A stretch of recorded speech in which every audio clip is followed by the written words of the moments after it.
Hello everybody, welcome back to my channel. You're watching Indigo Tech Tutorials. In this video, I'm going to show you how you can automatically deploy your Rails app every time you push to your GitHub repo using Github Actions. So this is very helpful because it will save you time when you're trying to deploy to your production server. So whenever you are ready to deploy, all you have to do is just push to the main branch, and you can also specify which branch you want to have do the deploy. And then the GitHub action will take care of going through the whole deploy step. It's also helpful because when you're building the deploy Docker image on your computer, it does require like internet access. So depending on your internet speed at your house or wherever you're working from, it can interfere with how long the deploy takes. But if you are deploying on GitHub, it's going to deploy from their server, which, if you know anything about servers, they have some of the fastest Wi-Fi because they're plugged directly in. So when you deploy from a server, it's probably going to be faster than deploying locally. So that's another good thing. Yeah, I'm going to show you how to do that. It's actually super easy. And this is also going to build on top of the last video. So the last video I released was how to deploy a Rails 8 app to Hetzner. I'm going to be using that same server and that same code base because it's already configured and everything. And I'm going to show you how to take your already set up app with Kamal and then integrate it into GitHub Actions to make that deployment step just a little bit easier. All right, so I already have the app pulled up right now. I just did another deploy just to make sure that everything's working and it is all set up. So to integrate this with GitHub Actions, what we're going to do is we're going to have to set up our GitHub workflow. So if we go into our app in the code, you'll see at the top of our app folder, we have this .github file or this .github folder.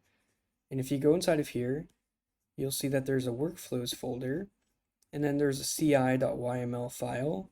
So this is just a default workflow that we already have set up when you create a new Rails app. And inside of here, you have a bunch of different steps that are already configured, which can be helpful because we have ones for scanning Ruby for like Ruby security vulnerabilities, scanning JS for security vulnerabilities, linting, and running tests. This is all super helpful. We are probably going to want to keep this in our deploy, but just for now, I'm going to comment it out. And yeah, let's just keep that commented out for now. And then I'm going to go and I'm just going to create another workflow file inside the workflows folder. So I'm going to do a new file and I'm going to call this deploy.yml. And I'm pretty sure any workflow that you have inside of a file is going to get ran when you push to GitHub. So yeah, we're going to create this file deploy.yml. And now I'm going to go and grab the code for the deploy. So I am using this README from this user on GitHub, so shout out to them. They went through the steps of like how you can set up your deploy, and they made it super easy. But there's a few things that people were discussing about like canceling during the deploy and just stuff with Kamal. So what I'm actually going to do is I'm going to use the final version from this user down here. So shout out to him for coming up with this and sharing it. So I'm just going to copy this. I'll leave a link to this GitHub Gist thing in the description of my video. We're just going to plop this in right here in our deploy workflow. And there is really just one thing I'm going to change. So everything is basically right. It's pretty minimal. So we have the name up here, which is the name of your workflow. We just use deploy. This can be whatever you want. There's a couple other things like the cancel in progress. That was important for Kamal. Also down here, doing the Kamal lock release was important. So that's why we're using his one. The thing that we are going to change is the Ruby version. So in his release, he's using GitHub 3.30, which is not GitHub. sorry, he's using Ruby 3.3.0, which at this point is already outdated. So what we need to do is we need to go and look at our Ruby version, which there's a file inside of your Rails app which shows the Ruby version. So if you click .ruby version, you'll see that we're on 3.4.4. So what we're going to do is we're going to change the version here to our correct Ruby version, just like that. So now we have the correct Ruby version here. And just like that, we have our workflow set up. Now what we have to do to make this work, right now if we deploy, it's not going to work because GitHub needs access to your secret environment variables. So if you remember, when we deploy to Kamal locally, we need to pass in the environment variables, like the Kamal registry password, the Rails master key. Another thing that you need is the SSH key. So what we're going to do is we're going to make those available to our GitHub repository. And then it's going to load it in here through the secrets right here. There's also one that we don't need is the Kamal registry username. Now you might want to keep your username private, but I just put my username right inside of the deploy file right here. I just dropped it in because I didn't really think that has to be like a security thing. So we can get rid of this environment variable for the Kamal registry username because we're not going to use that. Everything else we are going to have to put in. So we're going to need the Rails master key, the Kamal registry password, and finally the SSH private key, the one that we use to configure the Kamal or the Hetzner virtual machine. So let's go and set those up on GitHub. So what we're going to do is we're going to go to GitHub and we're going to head over to our repository for this app. So let's get over there. We're right here, test deploy to Hetzner. And then to set these secret environment variables, we're going to go over to, is it security? No, it's not security, it's settings. Then we have secrets and variables for actions because we're using GitHub Actions.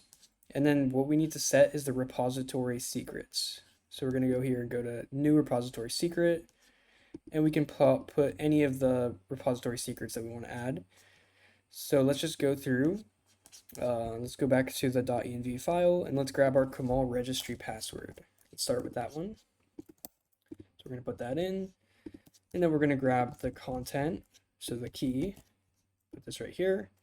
So we now have the secret for Kamal registry password. Let's add another one for the Rails master key. Put this in, and then we're going to set the content of the Rails master key. Let's add secret. And finally, we're going to have one for the SSH key. So we called it SSH private key right here as the environment variable name. And then for the secret, we need to go and grab the content of our SSH key. So to do that, we can run the cat command, and then we're going to put in the paths to our SSH key, which, if you remember, we put it in /ssh/hetzner deploy, or like test hetzner deploy. There we go. This is our full SSH key. This is the one that you want to grab, not the public one, but just the regular one, which has the full open SSH private key. So we're going to grab this content, place it in right here, add secret, and just like that, we are done with the GitHub configuration. And I'm pretty sure this is it. That's all you have to do. So let's give it a test. So let's add our new changes. So do git add dot and git commit message, set up deploy GitHub Actions. And then we're going to push. And let's just reload. And as you can see, we have a pending loading screen. And if you look at it, the name is deploy. So right now it is going through the deploy step. Yeah. So I'm pretty sure that's all you need to do. It's going to be deploying automatically whenever you push to the main branch. I'll let this run through and make sure that there's not any errors. And then we can do some code changes and make sure that everything's working properly. Okay, and another thing we can look at real quick is inside of our workflow deploy file. If you wanted to change the branch that triggers the deploy, you can just change it right here. So we have on push branches. Right in here we have the main set. But if you wanted to, let's say, create a production branch or even a staging branch and use that for deploys, you could change this on push branches branch. And it could actually be multiple branches that trigger the push as well. And you could also just keep creating workflow files. Like let's say you have a production deploy workflow, you have a staging deploy workflow.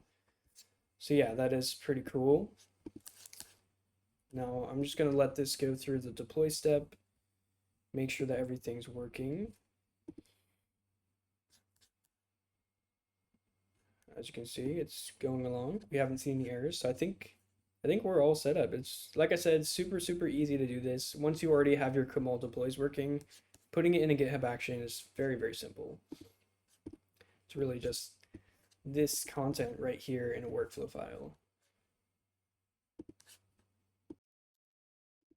Alright, so it just deployed, it finished, and there was no errors. We even get the green check mark. So that means our deploys are working. And if we go back to our website, reload, everything's still good. Now we can make a quick change to ensure that everything is working correctly. So I'll go to the home page real quick. And let's just change the background. So let's do a gradient. Gradient to bottom. Pink to purple. Go with that. Oh, I was trying to reload the live site, so let me just make sure it's working locally first. There we go. So we have this pink background, and we can change the button color also. No, it's not really a big change. We will do a lot more coding in future videos. This is just a short video. So see, we changed the button color a little bit, and let's change that text color. Let's do some green text. Oops. All right, so let's see if I deploy this, will the website get updated via the GitHub action deploy? I think that everything is going to work, but let's test this out. So I'm going to add my new changes. I'm just going to call this update homepage UI. And then we're going to push. And now it saves us the whole process, because previously we'd have to do the Kamal deploy, we'd have to add all the secret keys together and do that whole command. Now with this improved setup, as soon as you push to GitHub, it's going to automatically run the deploy step and deploy to your server. So that is super awesome. We're just going to wait one more second and make sure that our deploy works. And then that's really just about it. All right, so the new deploy has just finished. Let's go and reload our website. And boom, just like that, our new changes are live. So everything is working amazing. Like I said, it's super easy. If you follow along with this video, you should have no problems. But if you do run into an issue, please drop a comment below, and I will do my best to help you out. Now, another thing I'm quickly going to do is I'm going to go back to the original CI, and I'm going to uncomment all of the things that we commented out. And I just want to make sure that we can have multiple workflows and everything still works, like there's no conflicts or issues, because the processes that are inside of this file are very helpful, like scanning for vulnerabilities, running linting, running tests. So we might as well have those as well, but they can get annoying. Like personally, the code linting always annoys me. I don't like having to worry about that. But yeah, anyways, I'm going to commit this. So add back default CI. Let's push this, and if everything is correct, we should see two different workflows getting ran. Let's take a look. Yeah, so we have the deploy job running, and then we have the CI job with the the sub jobs inside of it doing each task. Now they aren't going to conflict with each other. So sometimes in a live environment, you want to wait to deploy until, let's say, you run the tests. There is a way to do that inside the workflow, but we're not going to cover that today. We can do that in a future video if needed. I just want to leave it like this. Very, very simple. Like I said, if you don't want to even worry about like the rest of these jobs, you could just delete this, leave the deploy. You might want to leave your tests file to get ran just to make sure that your tests are working. But I already know that some of these jobs are going to fail, like the linting. That's like with Rubocop. I know that it's going to fail because Rubocop is really strict. They like the Ruby code in a very certain order. That's why I don't like Rubocop. I would just delete it from my app. It's more trouble than it is good. Anyways, hope you guys enjoyed. Stay tuned for future videos. We're going to be back on a roll now.